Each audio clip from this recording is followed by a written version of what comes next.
Hey, welcome everyone to the Financial Beast podcast. It's your best financial friend forever, Eric Miller. And today we did another Between Two Erics where we talked about designations and the different types of financial advisors out there, how they get paid, their compensation, and the importance of designations.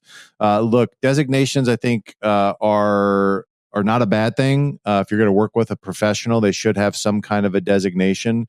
But there are some things that you need to look at prior to hiring someone that I think are much higher importance. And we dig into this. It's an important subject because the person that you're going to hire should be the person that you trust the most and that's going to get you to where you want to go financially. So I think you'll enjoy the episode. And as always, guys, please give us some feedback on how we're doing. And if you are in the need of any financial assistance, don't walk, run to Econologics.com, go to the website, make sure you schedule an intro call with one of our specialists. And I promise you will be proud of yourself that you did something for your financial future. Okay, I'll see you on the next podcast. Okay, welcome back. Here we go. What are we talking about today? Types of advisors, man. What else are we talking about? That was a rhetorical question because I came up with the topic. Pretty sure I came up with the topic and then you just said, oh, I don't know if we can do a whole half hour on that. Oh, maybe we can. That's pretty much what your involvement was on that one. I'll take credit. Yeah, you can. Types of advisors, because every once in a while we will get people that are going to be interested in designations. Yes. Completely different because you've got licensing, legal licensing, what you can do. Correct. And then you've got designations, which is, I guess, private associations that you are a member of, whether that's, via passing tests or meeting requirements, but different private organizations that allow you to put letters behind your name. Yeah. There's nothing wrong with designations. No. I mean, I think more than anything, they're just going to show your dedication to the industry. Yeah. To the subject, to the fact that you want to be, looked at as someone that's an opinion leader in the industry, and getting designations is one way to do that. Yep. Designations don't allow you to do anything different. Yep. They just show that you, I guess, took some initiative in this area.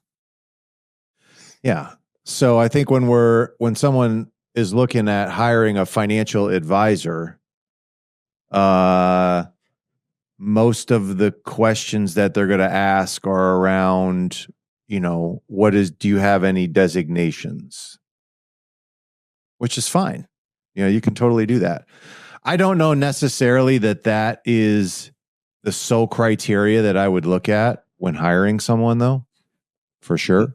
No. Because, I'm sure you've met plenty of medical professionals that have a designation, but, you would never go back to them again. No. Maybe not. I don't know. No, and I know I would have to add all these up, but there is over 100 designations that are financial designations, professional financial designations. Oh my God. That are acknowledged by FINRA, which is the Financial Industry Regulation Authority. Yeah. So there's a lot of them. Oh yeah. There's a lot of designations. Rattle off some of them that you have. Bucket Plan Certified, Associate in Personal Insurance, Accredited Investment Fiduciary, 401k Rollover Specialist, Student Loan Repayment Advisor, registered Social Security analyst. Good. I can keep going, but you get the gist. Yeah, I get the gist. There's probably more than I thought there was, because I thought there was maybe like 5 or 6 or maybe even 10 or something like that. But there's many more than that. No, there's like 5 or 6 that carry the most weight, or are the most well known. But there's, you can specialize in anything under the sun. Yeah, for sure. All right. So I think practically when people are looking to work with someone, I think the first thing that you have to inquire is not about their designation, but whether or not they're even licensed to give financial advice. Yes. Are they licensed? And then what's their experience? I just had someone say to me, there's this guy that I know that is helping me pick stocks. I'm like, oh, a broker? No. He just charges me some kind of a consulting fee. And then he just, gives me a list of stocks that he thinks, I should buy. I'm like, how that is legal, I will never understand. But okay. I'm like, so is he a registered investment advisor? I don't know. I'm like, okay, well, that guy's probably doing something that he's charging for giving you financial advice. Yeah, he's either a registered investment advisor or a soon-to-be criminal. There's not really a lot of middle ground there. Yeah, so I'm like, and then of course we have the people that are out there that don't have any licenses, that are still able to charge people for, Dave Ramsey giving financial advice. Yeah. And there is a distinction too, just so our listeners know, there is a distinction between investment advice and financial advice. They are not one and the same. Right. But like Dave Ramsey, right? He's one of probably the most well-known person for financial advice. He doesn't hold any licenses. Yep. None. True. It's true. So why don't we, I'm going to bring up this chart that we have, if I can. I don't know why it's not coming up right now, but we created something that I thought was pretty useful in trying to, show people, hey, this is the standard of advice that you can expect. Where is it? Here it is. Is that coming up? Yep. Okay. So this is the guide to the different types of financial advisors out there. And we can just start going from top to bottom, just to make sure people know what you're going to get. So when you hire if you're looking for financial advice, okay, I think the first place that you would want to go to is what's called a registered investment advisor.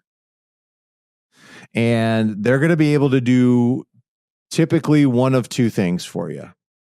They're going to be able to actually do financial planning, which is showing you how to allocate the resources and investments that you have most efficiently. And then you have investment advice, which is giving you direct recommendations and management of your investment portfolio. Yep. Okay. Now, you need a license to do that. Yep. Series 65. Yeah, you need a Series 65 license to be able to do that. And like our firm is a registered investment advisor. And then, you're an IAR to our RIA. Yep. Correct? Correct. And then you can see the standard of care that you have above everything else is that of a fiduciary. Yep. Okay. So every time you hear, because I know it's very popular right now and it's a good thing. Yep. But every time you hear, you should work with a fiduciary, registered investment advisors are the fiduciary. in the financial industry. Yeah, exactly. So that to me is the highest standard of care that you're going to have. Now, how do these people get paid? Well, just like how we get paid. We get paid for charging fees for plans. We get charged for ongoing advisory fees. And then we also get paid under our RIA for money that we are directly managing and responsible for. Yep. Right? And that's the compensation model. Now, who oversees? Is another question I'm going to ask somebody when they just say, "Hey, I'm working with some guy." Is there any oversight of this person at all? Yeah, the SEC. Yeah, I mean, our regulatory authority is the SEC. What is it? 2 times a year, I have to bring in an outside counsel to do company training and to do a mock audit of our business. Every single year, I have to do this. Okay. And their job is to make sure that we are compliant under the vast array of requirements that the SEC requires of a registered investment advisor. Yeah, and there's no shortage there. There is a checklist every single month that we have to complete of tasks to do. Every single month of tasks that we have to do. Okay. Now, I'll be honest with you, it's not fun to be under the umbrella of the SEC. But they're thorough. But they're thorough. And do you think that we're going to go out of our way to do something that would be considered, I don't know, not prudent or illegal or, toe the line? Probably not. Why would I? Because the SEC is like, I just seen some of the fines that they're levying down right now on people.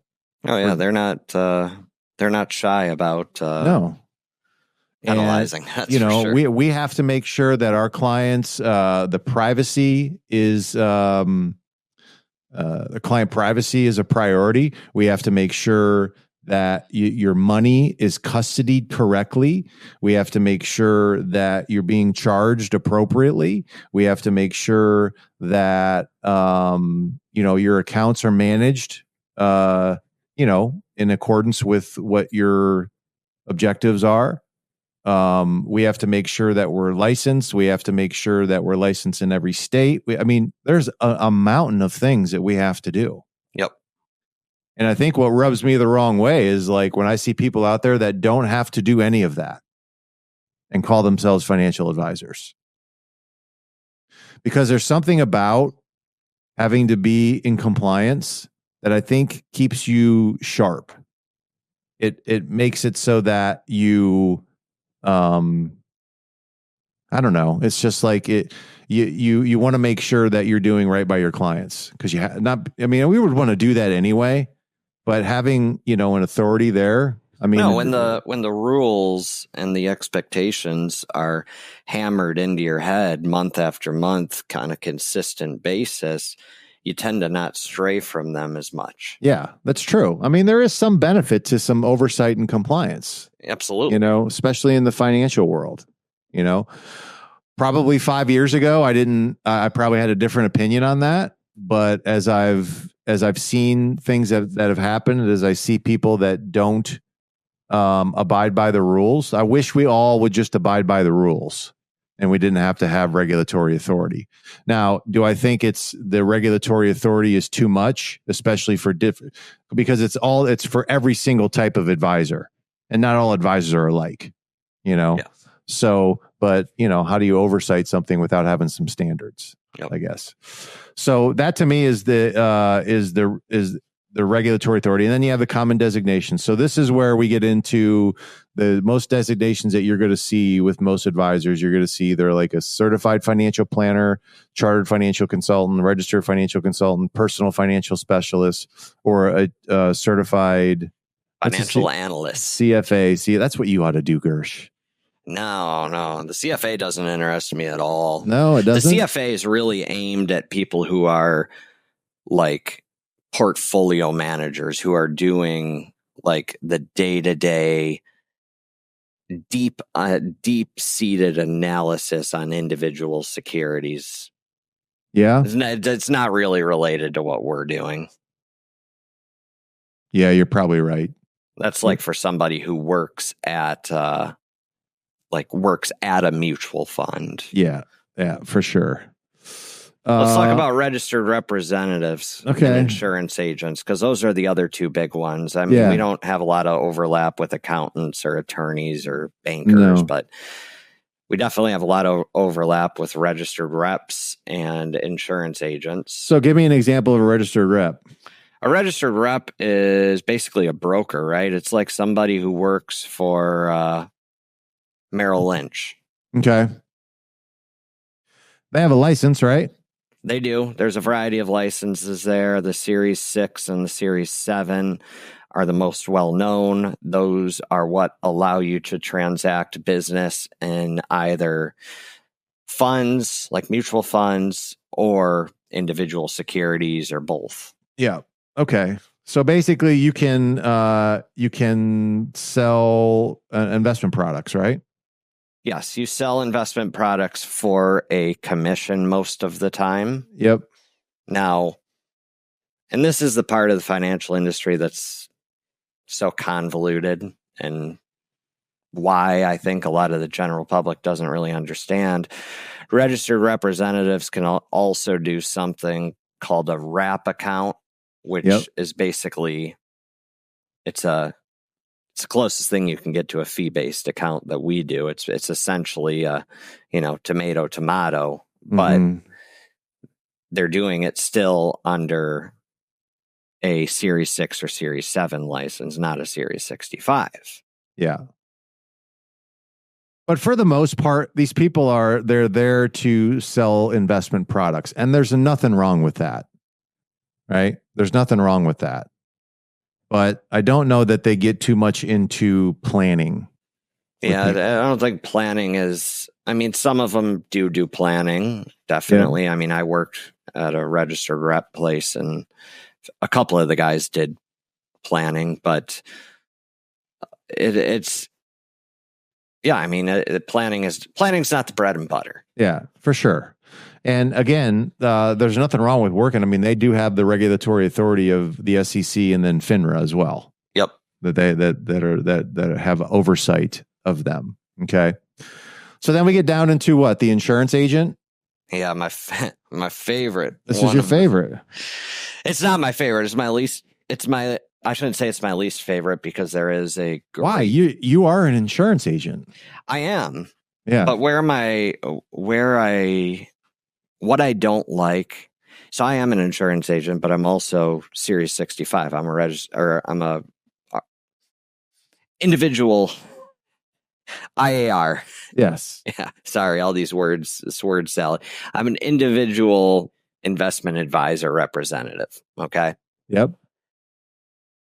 People who are just a insurance agent, so they cannot do anything except for life insurance and fixed annuities. Yep. They also, unfortunately, can call themselves financial advisors. How? You're asking the wrong person, man. I don't know how the SEC or FINRA hasn't, I don't know how nobody in the regulatory world has taken action on this. But if you can't even touch stocks and bonds, how can you call yourself a financial advisor? Yeah. You can't. Exactly. Yeah, exactly. Well, look, I mean, and I don't want to give people the wrong impression. We sell insurance products. Yeah, and there's nothing wrong with that. Yeah, we love to sell insurance products. We have an insurance agency as part of our firm, which I think is semi-unusual because most RIAs will have this, will come across as, oh, we're fee only. So we don't engage with any of those lower human commission folks, you know?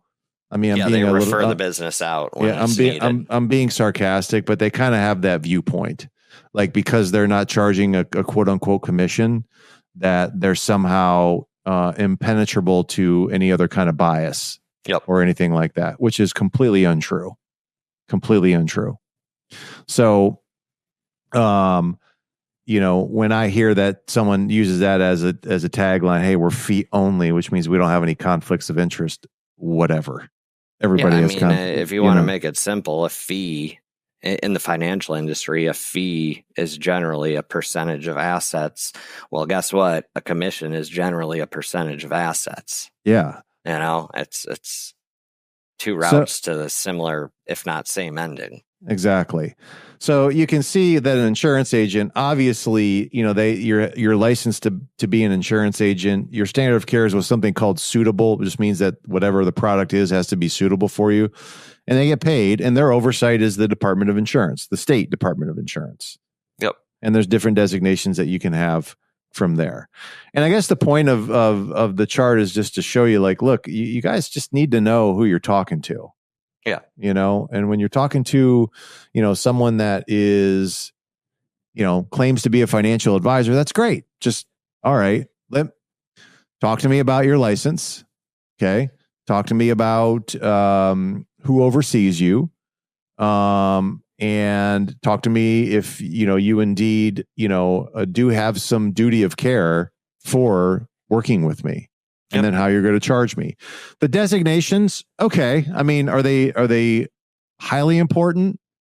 I don't know that on my list of criteria of picking a financial advisor, how high that would be. It would maybe, I don't know, maybe it'd be like 3 or 4 on the list. Yeah. Somewhere around there. That have you taken the time to get designations? Like, I went through all the CFP curriculum. Every single part of the curriculum. I just didn't sit for the test.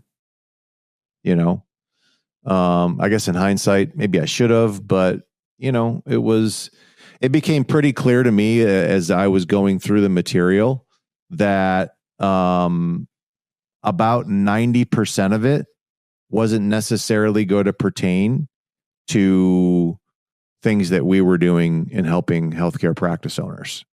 Like, it was more important to me to understand how their business ran. Okay. And I don't feel like a CFP has any higher amount of knowledge than I do, just because of years of experience in the field. No. And all designations are, it's passing a test, quite frankly. It's a lot of theory. Yeah, but what I'm saying differently than that is it's passing a test. There's lots of people who can memorize some lines, sit for a test, walk out, and forget it all. Yeah. Exactly. It's not a foolproof indicator. No. So I think when you're selecting a financial advisor, certainly go through your criteria. If you have a process of how you pick people, certainly do that. But priority number 1 is, do they understand my industry that I'm in, especially if I'm a healthcare owner? Yeah. Do they understand my industry? Because that, for these people, your business is your biggest investment, not your 401k portfolio. It's the most important one. So do they understand how to utilize it? Are they showing me how to take profits out? Are they showing me how to, increase my margins, how to make sure the practice is more valuable? Do they know about exiting? What are my exit strategies? Do I have enough? And then you get into the retirement planning aspect of it. And then, of course, asset protection and tax planning and all these things, that are part and parcel to, I guess, what a typical CFP would do. But these are all things that we, that I think are more important than, do you have a CFP designation? Absolutely. I agree. You know? So, and not only that, but your relationship with the person as well. Because I can tell you that there is no more important relationship than feeling like you can talk with your advisor freely and communicate like what's going on. And that's frequent. You know, it's frequent. So, like, what's the standard of care and servicing that you're going to get from your advisor? What are the metrics they're going to use? How do they gauge whether or not you're making an improvement? How often do we talk? What are we going over? You know, these are all things that I think that I guess you've seen are a lot more valuable. Like, when's the last time that someone's asked you if you were a CFP? Oh, God. 2 years, 3 years. Have they ever asked you? Yeah, I've been asked once or twice, but it very seldomly comes up. Yeah. Very seldomly. So I don't necessarily think it's like it's the main criteria, but you know, it does demonstrate someone that has an interest in the subject, and it's a good thing to have, I think. Agree. So you're not very talkative today. You're actually, you know, I'm letting you go. You know, this is well, what do you are you I going to talked get a lot about the insurance agent and the registered Are rep. you going to get a designation anytime soon? What about the CFP? I think you should get the CFP. I think we'll talk about that separately. I think you should do it, dude. I think you should do it, mister. I sat through all the courses. I know, but why don't you go sit in that test room? At this point in time, I'm come on, just go take the test. Be a man. You know, you're young, you're vigorous, you got the time to do it. You know, I'm trying to manage all you guys. I think lead advisors should go get CFPs. Oh, see about that. All right. So hope that helped. And we'll catch you guys on the next podcast.